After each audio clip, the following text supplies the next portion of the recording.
Hello everyone, आज हम बात करेंगे फ्रेशर्स के माइंड में क्या क्या क्वेश्चंस आते हैं जब वो इंटरव्यू देने जाते हैं। तो उससे पहले हम क्या सोचते हैं। तो सबसे पहले तो जब भी हम इंटरव्यू देने के लिए जाते हैं, हमारे पास कोई नॉलेज नहीं होती तो हम बहुत ज़्यादा डर जाते हैं।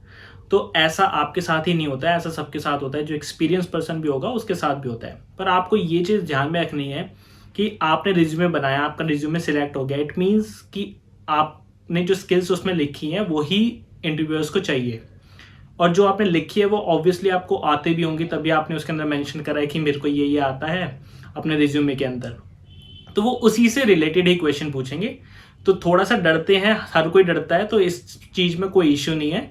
आप बिना डरे अपना इंटरव्यू दो। नेक्स्ट है कि हम किस तरीके से ड्रेसअप होकर जाएं। ये बहुत ज़्यादा इंपॉर्टेंट होता है कि जब भी आप इंटरव्यू देने जाते हैं तो आप प्रोफेशनल तरीके से जाएं इंटरव्यू देने के लिए। कंपनीज चाहती हैं उन स्टूडेंट्स को लेना या उन लोगों को लेना जो प्रोफेशनल हैं काफ़ी ज़्यादा। तो आप अपना ड्रेसअप अच्छा रखें, एक फॉर्मल शर्ट लें, ट्राउज़र लें। टाई कंपलसरी नहीं है, पर आप एक शर्ट और ट्राउज़र तो ज़रूर लें। और ऐसा नहीं है कि आपको बहुत एक्सपेंसिव लेना है, आप नॉर्मल सा एक डिसेंट सी शर्ट लें, प्लेन, और सेम ट्राउज़र ले लें। अब नेक्स्ट आता है माइंड में कि इंटरव्यूअर्स जो क्वेश्चन पूछते हैं वो आपको आते हैं या नहीं आते। तो जब भी आप इंटरव्यू देने के लिए जाएंगे तो आपको हमेशा प्रिपेयर होकर जाना है।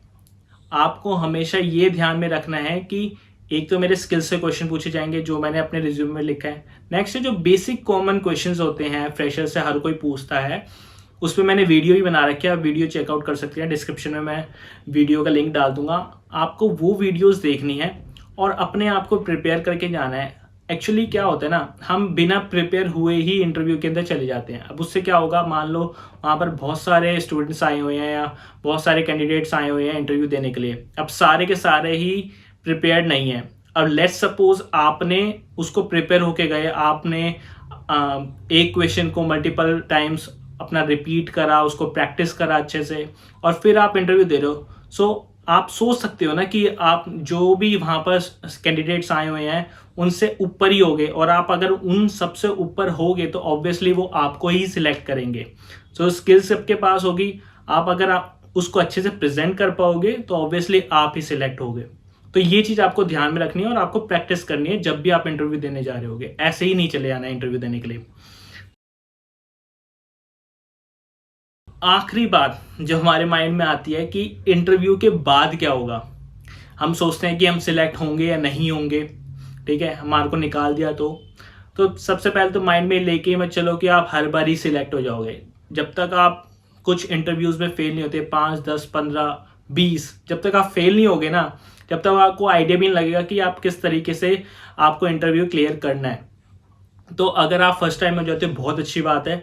अगर आप नहीं होते तो आपको कंटिन्यूसली इंटरव्यूज देने हैं और अपना फीडबैक लेना है। तो बहुत लोग सोचते हैं कि यार मेरे को तो फीडबैक मिलता ही नहीं, मैं इंटरव्यू देता हूँ, पूछता हूँ इंटरव्यूअर से कि मेरे को कोई फीडबैक दे दो, तो आपको कोई भी नहीं बताता। तो आप क्या करो, जब भी आपका जो भी इंटरव्यू ले रहा है उसी से पूछो कि आपको कोई फीडबैक देना है तो please they they, so that मैं अपने आप पर काम कर सकूँ और वो बेनिफिशियल हो कंपनी के लिए भी।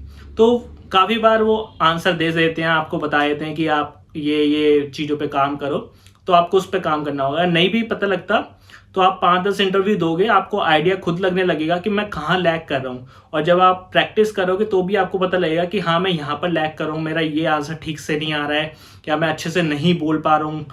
तो उस चीज़ को आपको ध्यान में रखना है, उस चीज़ पे काम भी करना है।